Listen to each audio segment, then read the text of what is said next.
We're counting down my top 5 stories over the last couple of years to give you an inside look behind the scenes. And number 3 is the warning about terrorism in the late 2020s that I had. And this is something curious where it wasn't one particular thing that cued me in on this. It was just like this feeling that I had that was brewing, and a lot of little pieces adding up together, including like when Mike Lindell, he had those documents, and you get a little piece of that, and just combining that with Trump's psychological profile, seeing how he responded to coronavirus, where he wasn't afraid how many people died as long as he won.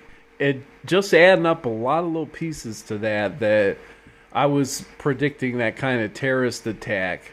And the one that I got, so close to it in a scary way was the Christmas attack of 2020. And honestly, I don't think that's what I was feeling. I think what I was feeling in like the society and all the little pieces added together really came out in the January 6th insurrection. But it really still was freaky, because it was like the day before, I'm like, there's going to be a terrorist attack. And then within 12 hours of me saying that, it's like, I wake up Christmas Day and Nashville had a bomb had gone off, or the RV exploded. And I was telling you, man, I was like totally convinced that some government police cars were going to show up here or something, just asking me some questions. And I really wouldn't even know how to explain it. It's just like a feeling that I got based off of all these little pieces, even things that people say,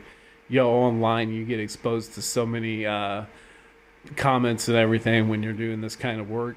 And to this day, I still believe that they let a key suspect go in that. And, it's like 2 seconds after a gunshot, I won't say his name, but who from Michigan came walking past the cops, and they're just like, oh, go ahead. And it's like, wait, what? No, like, that's a suspect, you crazy. This is a perfect person to help you with something like that. Train in the martial arts, race car driving, getaway car driving, gun enthusiast, knows how to shoot, possibly someone who could get a hold of explosive gases with the trucking industry. And his story never matched up. Like, oh, I'm at my daughter's apartment. No, we're at a hotel. No, we're at this thing. Oh, really? Like, you got $1 million house and you're like in some little college apartment, like doing nothing, instead of with your whole family in your mansion.